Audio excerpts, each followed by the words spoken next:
The New York Knicks had 2 days off to prepare for their Friday night game against the Chicago Bulls. Boy, it sure didn't look like it.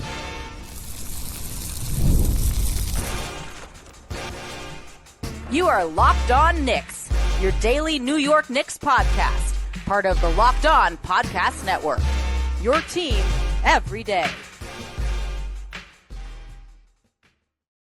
You are locked on to the New York Knicks. My name is Gavin Schall. I'm a New York City native and a credentialed media member that's been covering the Knicks for nearly a decade, and this is Locked On Knicks, part of the Locked On Podcast Network, your team every day, your daily podcast on the Knicks, giving you the most detailed insight on your favorite team 5 whole days a week. So be sure to join thousands of other Knicks fans in subscribing on both YouTube and your favorite podcast platform for the best insight on your favorite team and to ensure you never miss an episode. And today's show is brought to you by our friends over at FanDuel. Right now, new customers can bet just $5, and if your bet wins, you'll get $300 in bonus bets to use across the app. Head to FanDuel.com to get started.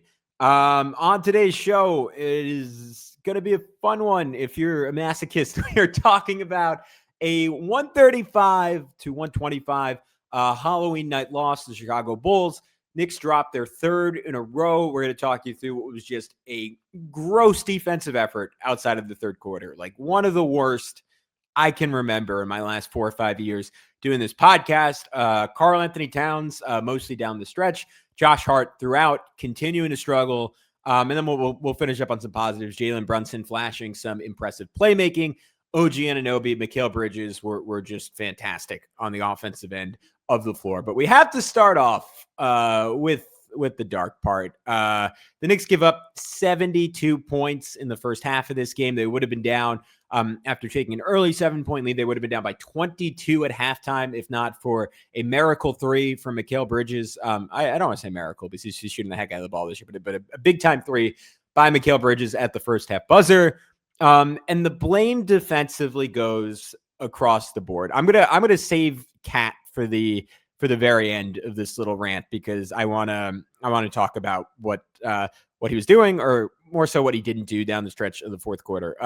Jalen Brunson, maybe like sometimes I feel like I'm too dismissive of Jalen's struggles on the defensive end of the floor just because they're not born out of effort. They're born from physical limitations. Like the one time he got switched onto Josh Giddey, he had no chance, and I believe gave up a layup, but I felt like he was mostly fine in this one. Again, Cat, we will save. Mikal Bridges has had flashes of greatness defensively this year. They have mostly been off the ball and have been about his playmaking, his steals, his shot blocking. On the ball, like I go back to the Heat game where he was just a traffic cone at times. It was similar in this one. Like Giddey very early in the game got him on a crossover and just strolled right down the lane, left to right crossover, 5 out, semi-transition, no one's home, got a layup early in this one. Pat Williams, he made Pat Williams, for one of the first times in his career, look like the top 5 pick that he was. Pat Williams torched him on a jab and go for an and one where Mikal recovered late, bumped him in the back, gave up the foul. Mikal had another play where he just got lost in transition, trying to overhelp on Jalen Brunson. This was such a frequent issue for the Knicks last year. Doesn't recover in time.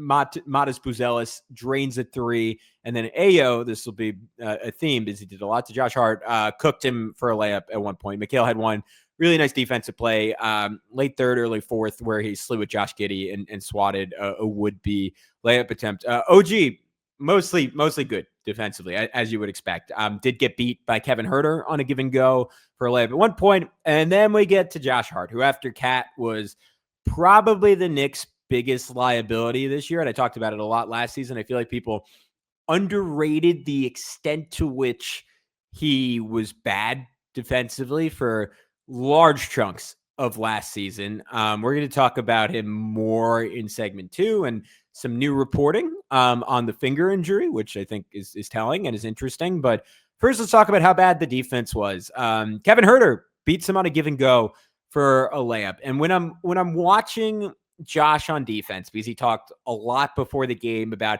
how he's still acclimating, about how he feels he is like the biggest shift in terms of responsibilities, the biggest adjustment under Mike Brown of anyone on the team, both in terms of the role and just like the variety of stuff he's asked to do on the defensive end of the floor. And And I want to take that into account when we're going through all this. Because some of this might just be him still getting his head on straight, him still like waiting for the game to slow down a little bit when you're being asked to do dramatically different stuff. And he had another quote saying like, look, it's one thing to figure it out, master it in practice. It's another thing to figure it out under live bullets. Totally fair, totally valid, very, very reasonable. Like it is almost impossible to play defense in the NBA when you've been in the same system for years. It is impossible when you're figuring out in real time against a great offense designed to weaponize like every single inch of free space on the basketball court. So with those caveats, Josh got beat off the ball by Kevin Huerter. That was a constant theme last year. He was one of the worst off-ball defenders, I'm going to say, for anyone who played major minutes on one of the better teams in the NBA last season. Like just constantly getting beat. Backdoor. Again, just loses focus, gets beat. And then another possession where he just way overdoes his gap help. Again, that can be getting adjusted because that is something Mike Brown's scheme calls for to a degree that Tom Thibodeau rarely did, like really, really aggressive gap help. The thing is, it has to be personnel dependent. On this particular play, OG Anunoby was on the ball. OG Anunoby is one of the 10 best defenders on planet Earth, maybe at worst, one of the top 15 defenders on planet Earth. He does not need a lot of gap help, but Josh does it. Spray out to Dosunmu. Josh inevitably late to recover. OG has to foul him at the rim. And then it was just a lot of Dosunmu, like cooking him one-on-one. Ayo Dosunmu, really, really good on the ball player and really good driver. Physical, tough, slippery. Josh was getting cooked. There's no excuse for that. We'll circle back on him.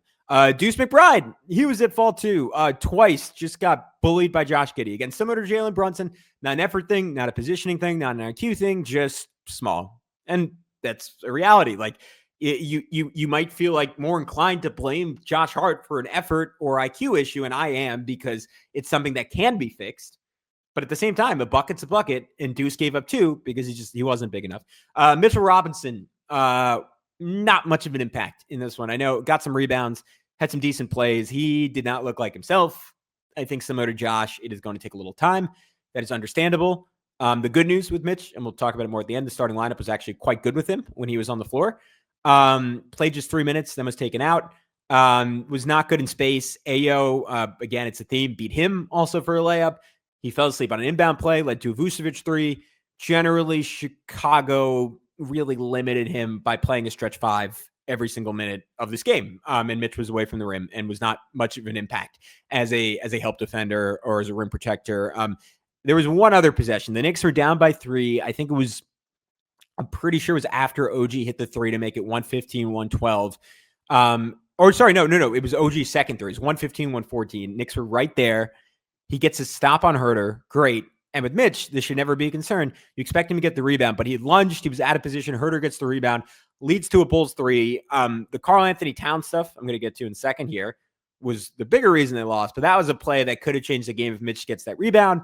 At 100%, he probably does. He doesn't. And the Bulls score. Gershon Yabusele, he only got beat once in this game. Was on island against Kevin Huerter, fouled him.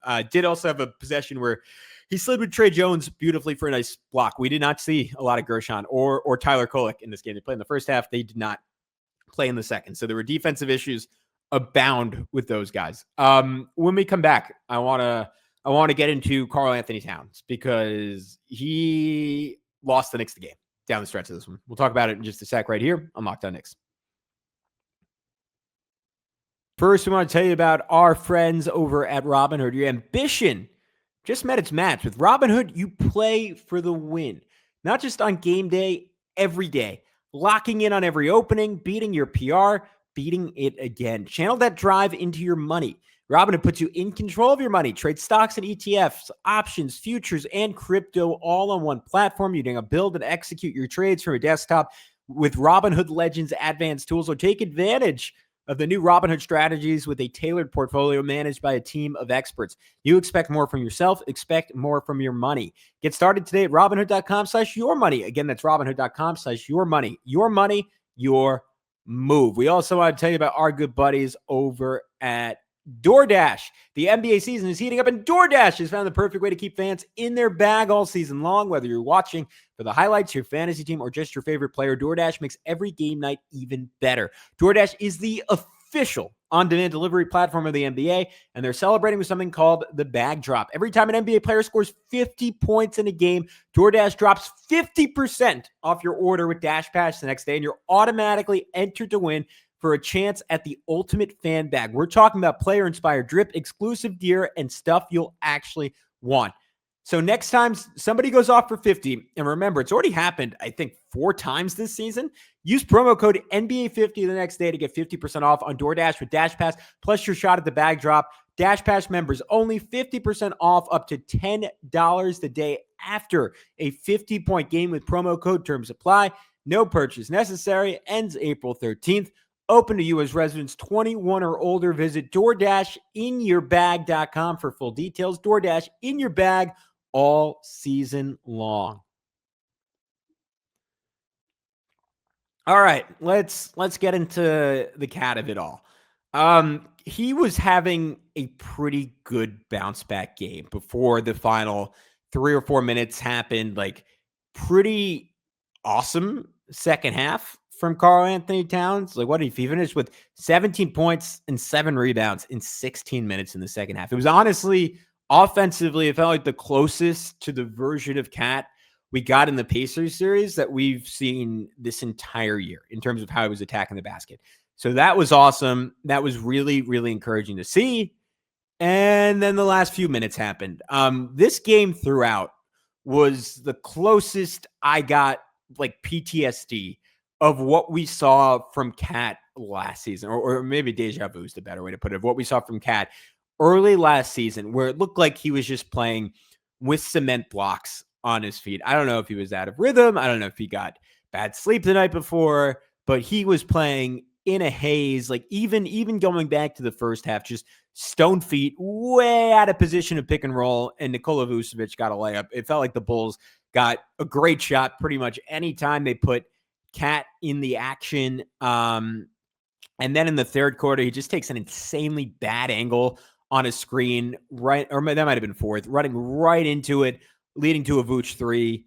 And then, like, just not really, like, just inattentive off the ball. And you could see it. Like, I was going back and rewatching these plays, and you look at Cat, and he's just standing there. And this is the part that pisses me off the most with Cat sometimes. And you guys know, we just did a whole podcast defending Cat. I'm a fan. I'm a believer.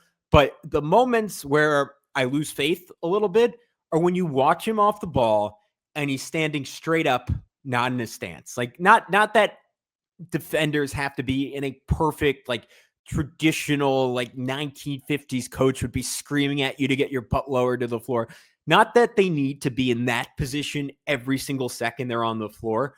You need to be in some sort of an athletic stance that you can spring out of, especially when you're not OG Anunoby and you're not a 99th percentile athlete on that end of the floor. If you're Karl-Anthony Towns and you're like a 10th percentile athlete by NBA standards, maybe that's harsh, 20th percentile athlete by NBA standards on that end of the floor, you need to be locked in. You need to be ready to go every single second. And he wasn't. He's getting paid way too much money. More importantly, he just has way too significant of a responsibility to his teammates for that to be excusable.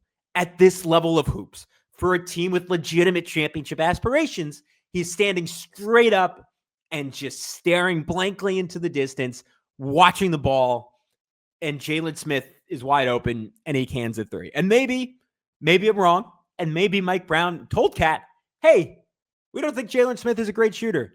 Hey, we don't think Nikola Vucevic is going to make a lot of threes tonight. Lay off them a little bit. Make sure you're focused on the ball. Make sure you're near the gap. And that is always my concern with getting too critical on the defensive end, is you just don't know as an analyst what the head coach is asking for specifically out of the guys. To me, from my eye, from my view, that was lazy, inattentive defense from Cat, led to a 3. And then he did it again, like 2 possessions later. Not in a stance, ball watching, late closeout to Nikola Vucevic. Knicks down by 5, still in the game, real chance to win. Vucevic blows by him, gets a layup. Does it again, a couple possessions later, right at him, and 1, ball game. That's it. Great comeback by the Knicks. Cut it to 2. Never took the lead in the second half. On top of that, Cat bricks 2 good looks at 3 that Jalen Brunson sets up for him, and you give Jalen. This is what we're asking for out of Jalen all year, and he executes it. 2-man game with Cat. Cat pops open too many times last year. Jalen would look that off and would shoot anyways. Both times, Jalen makes the right play. Trust Cat, sprays the ball to the wing. Cat misses with a late contest by Vucevic. Another one where Cat just has no one near him, where Jalen, I'll talk about the play later, played it perfectly, and he bricks it. And I'm not mad at Cat for that. Shots are going to go in. Shots are not going to go in.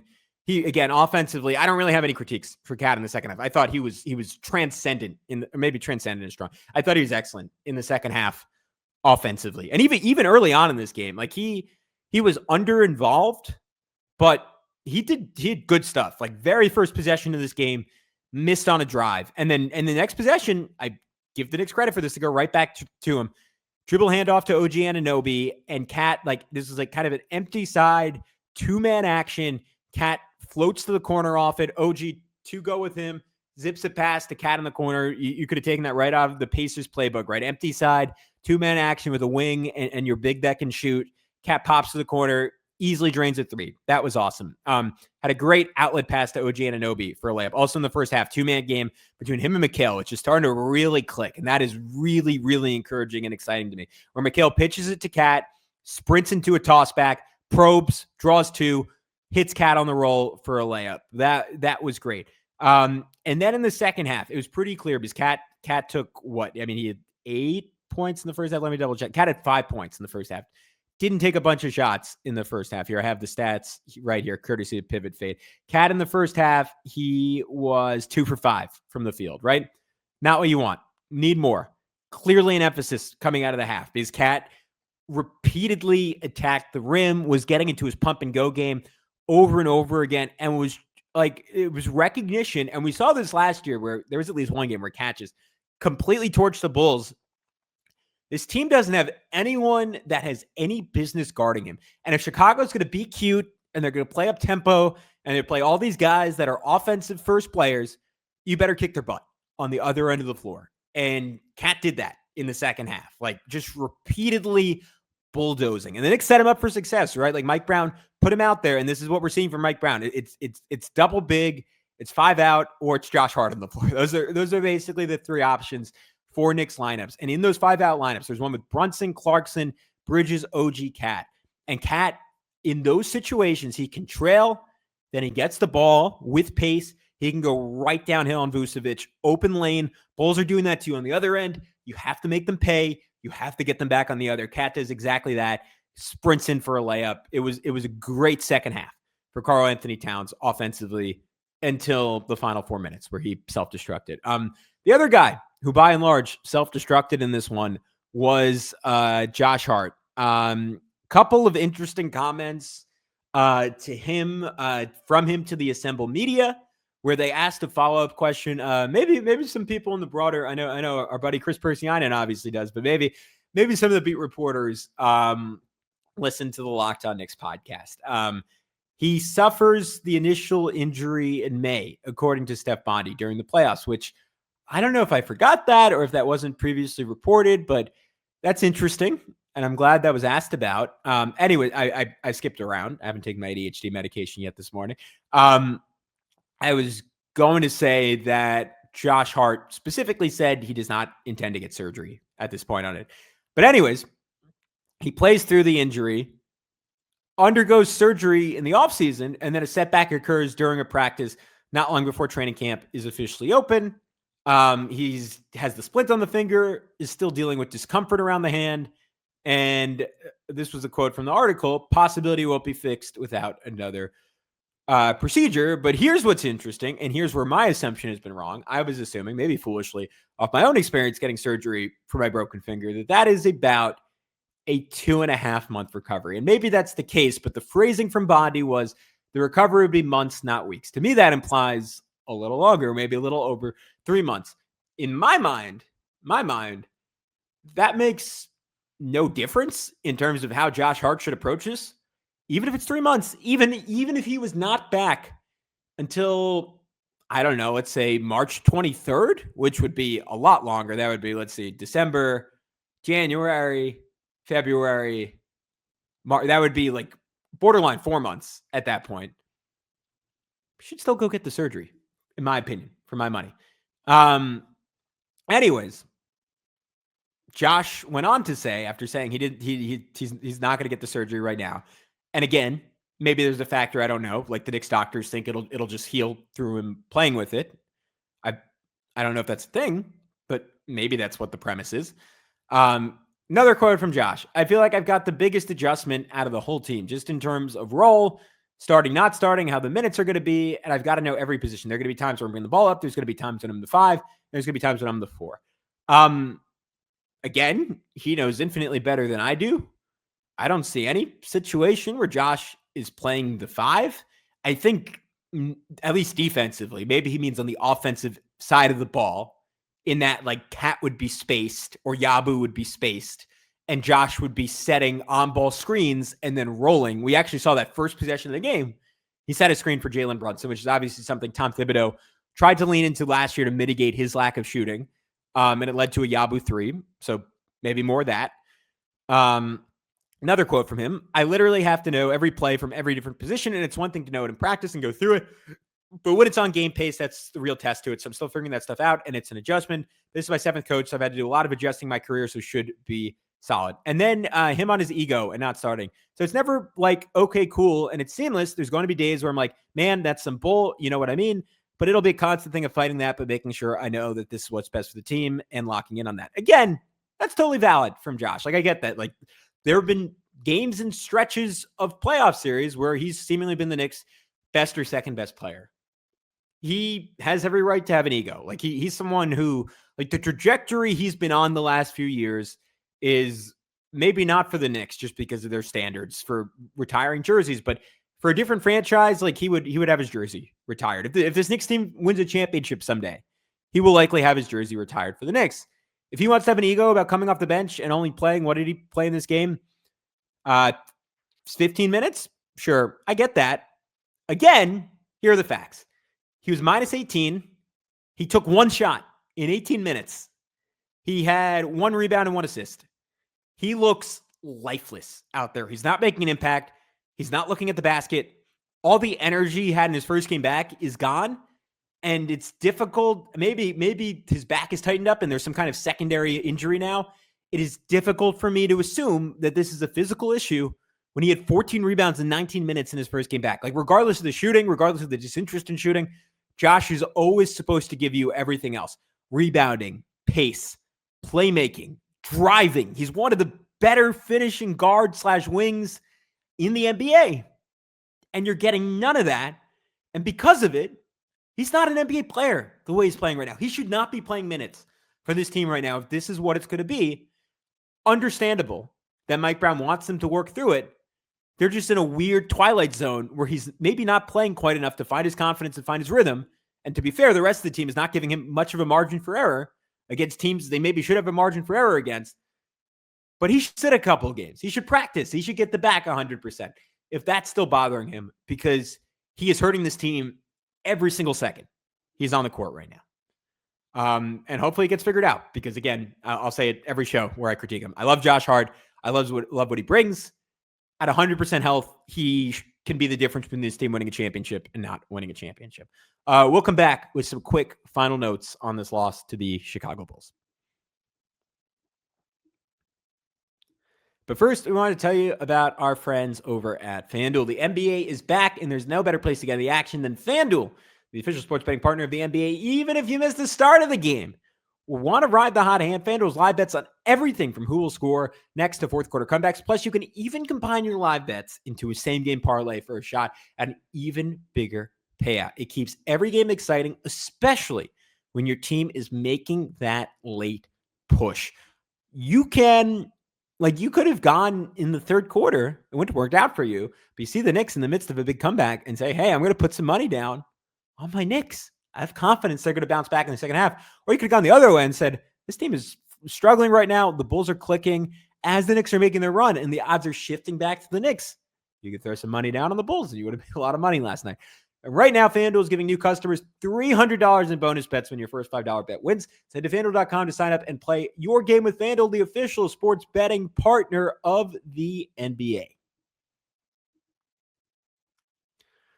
All right, what's up, guys? Gavin Schall rocking with you solo to finish up this edition of the Locked On Knicks podcast. We went through the bad. Let's talk through some of the good. Maybe the single most encouraging number to come out of this game for me.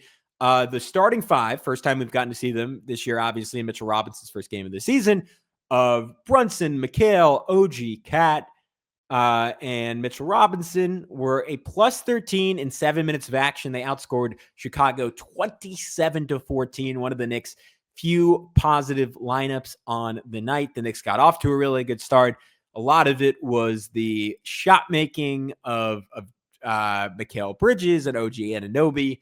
During those stretches, you want to see it over a larger sample size. Some of my concerns about the lineup came to fruition with teams that play at a high pace, that are willing to target Cat and Mitch and put them in multiple actions with each other. Not that Chicago was exceptionally predatory about doing that, but there were a couple of possessions where the Knicks got exposed because both those guys had to play in space.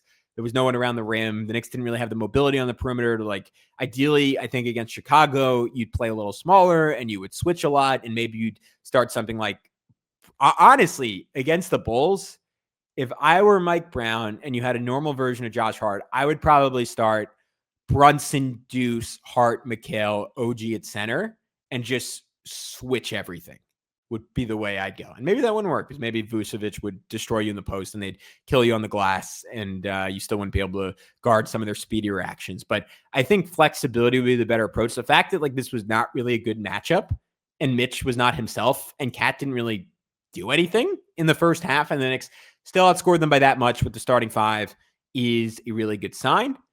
I really liked the game Jalen Brunson played, 29 points, 7 assists in this one. I thought the decision-making down the stretch, if people want to argue, he could be a little bit more aggressive, that's fine, but you always see in our comments, every time the Knicks lose, there's 4 comments calling him a ball hog. And I obviously that is not representative by and large of the fan base. I do assume that is representative of a swath of the fan base. And I come back to games like this, I'm like, all right, if you say that, you cannot complain about the games where Jalen Brunson just goes out there and over again makes the right play, which I thought he did a really good job of down the stretch of this one. I'll take you through some of the better passes. We saw this exact pass in the preseason from him, and I'm excited to see more of it. It's clearly one that he worked on over the offseason. I don't really remember in the past. He's on the left side of the floor.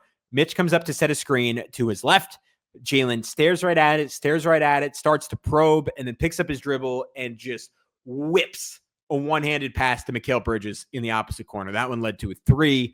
It is a hard pass to defend, and it is even with Jalen's that is a much easier pass for someone like Luka or LeBron who are 6'8", have 60, 70 pounds of just power on Jalen. The fact that he's strong enough at his size to make that pass is crazy. I know we're talking about an elite athlete, but it's still amazing. And I don't think that should be taken for granted. Him and Mitch together, and this is where Mitch did have an impact. You see the vertical gravity, and Brunson is so much better than he was early in his Knicks tenure. I go back to that 22-23 season. You just weren't seeing a ton of this, at least as far as I remember, where he runs a pick and roll with Mitch and he's just patient enough to play it out, keep 3 defenders on the string, and then whip it into the corner to OG for a 3. Another pick and roll with Mitch down the stretch. Picked it up like he was going to try and flip it in for a layup, had the ball had his hand under the ball like he was going to go into a finger roll, and instead flips into the corner. Mikal Bridges, another corner 3. One more. Pass fake, shot fake, and then a spray to Cat for an open 3 that would have made it a 1-point game. That was the one that Cat missed. But I love the manipulation, right? He has 2 defenders on the string. The big Vucevic in this case knows that Cat is out there, wants to recover to him, and Jalen just keeps him in play, gets it to the wing. Cat clanks the 3, doesn't change that. It's an awesome play by Jalen Brunson. And over again, down the stretch of this game, he was able to generate really good looks. And none of that is to mention the shot making from Jalen Brunson.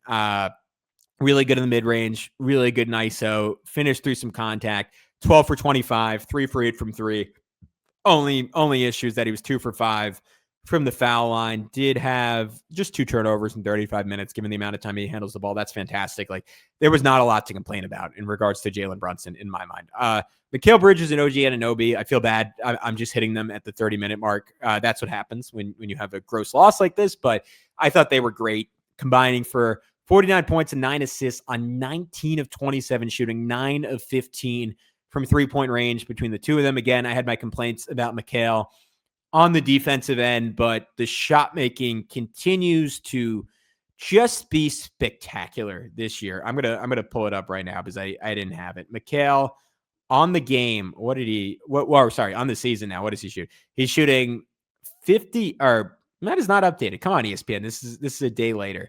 But coming into this game, he had 56 and a half, 48, 86 splits, while averaging 6 rebounds, a career high in offensive rebounds, and as of now, a career high 5 assists a game. Like, he's just been elite on the offensive end of the floor. And as bad as things have looked for the Knicks over the last 3 games, and even at times in the 2 wins early this season, if you didn't have Mikal Bridges, they would look a whole lot worse. And he's really getting into his bag with Cat. I mentioned that toss back into a probe, into a pick and roll earlier. He had another one where Brunson in the first half threw him like a live dribble laser, and Mikal bobbled it. But that bobble led to this arrhythmic dribble that threw his defender off kilter. And last year, Mikal would have just kept dribbling in place, let the defender recover, and then probably pass the ball after an unsuccessful drive. This year, sees the defenders out of position and just with zero hesitation, burst to the rim, get to the line for free throws. That's awesome. That's really exciting. Another really crafty play on the ball where he hits Mitch for a jam on a screen reject, delays the pass, holds 2 defenders with his dribble, and then on a belated cut from Mitch, drops it off to him. Mitch gets a dunk. That's awesome. Really nice set out of a timeout where he inbounded to Brunson, little pick and roll with Mitch. Shamet slides down for a hammer screen, and Brunson whips it back to Mikal for a corner 3. Like, that's a nice combination of those 2 guys. The shooting from Mikal Bridges early this season, again, he's looking like a low volume of Kevin Durant.